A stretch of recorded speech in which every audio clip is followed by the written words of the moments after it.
पद वृद्धि की। लगभग अब ये असंभव नजर आ रहा है। पहले युवाओं ने सरकार से मांग की, अब मैं लगातार सोशल मीडिया पे देख रहा हूं कि वो आपको ट्वीट कर रहे हैं कि सर पद बढ़वाओ। किस तरह की पदों का ये कंफ्यूजन है, क्या ये क्लियर हो चुका है? देखिए, चतुर्श्रेणी कर्मचारी भर्ती के लिए 54,000 पदों की भर्ती हो रही है, जो कि एक अच्छी संख्या है। इससे पहले आज तक कोई भी परीक्षा, कोई भी भर्ती राजस्थान के इतिहास में इतनी बड़ी नहीं हुई। एक दूसरी परीक्षा हुई थी जो L1 L2 की, उसमें मेरे ख्याल से लगभग 50,000 से कम पद थे, लेकिन वो भी L1 और L2 अलग अलग पद की भर्ती थी। लेकिन ये पहली अकेली ऐसी भर्ती जिसमें एक ही पद के ऊपर 54,000 कैंडिडेट्स को हम सेलेक्ट करेंगे। तो ये पहले से ही काफी बड़ी परीक्षा है और सरकार ने बहुत ही पहले से ही इतने नंबर्स जुटा के ये परीक्षा करवाई है। तो ये मुझे लगता है कि अपने आप एक इतिहास बनने वाला है। जहां तक पद वृद्धि का सवाल है, इस पद वृद्धि का संबंध इससे नहीं है कि कितने परीक्षार्थी परीक्षा देने के लिए बैठे, बल्कि इससे है कि राज्य सरकार को आवश्यकता क्या है। तो राज्य सरकार जो आवश्यकता है उस हिसाब से उन्होंने पद की भर्ती को जारी किया और अभी इसमें सिलेक्शन हो रहा है। और फिलहाल मेरे पास कोई भी सूचना नहीं है कि इसमें पद वृद्धि हो रही है। मैं लगातार टच में रहता हूँ विभागों के, और वहां से भी कोई सूचना ऐसी नहीं मिली कि पद वृद्धि होगी। तो मुझे नहीं लगता इसमें पद वृद्धि होगी।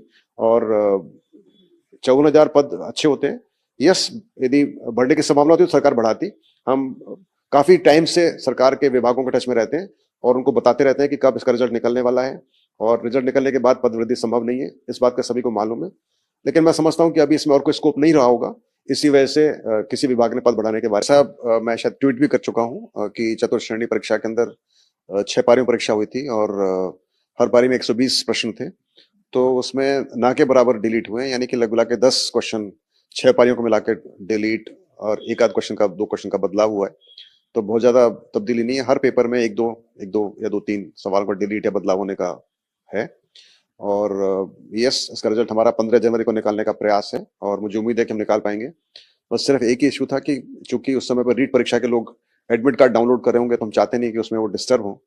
तो हम कोशिश करेंगे कि 15 को निकालते हैं, लेकिन हम उसको अपलोड ना करें और फिर अपलोड उसको 16 या 17 को करें, ताकि जो कैंडिडेट्स अपने वो एडमिट कार्ड डाउनलोड कर सकें, उनको परेशानी ना हो। चतुर्श्रेणी भर्ती का बिल्कुल परिणाम बिल्कुल फाइनल स्टेज पर है, यानी कि उसके जो ऑब्जेक्शन हमने लिए थे उसके ऊपर उसका निस्तारण हो चुका है। और हर एक पेपर में लगभग 1-2 क्वेश्चन डिलीट हो रहे हैं या एक आध कोई क्वेश्चन आंसर चेंज हो रहे हैं।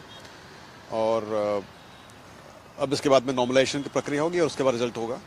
तो हमने जो डेट दी हुई है 15 जनवरी या ±7 डेज, मुझे पूरी उम्मीद है कि उन दिनों के अंदर इसका रिजल्ट आ जाएगा।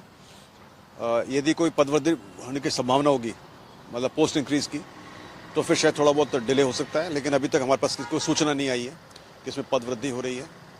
और उसके चलते मुझे लग रहा है कि 15-16 जनवरी के आसपास का रिजल्ट निकाल सकेंगे।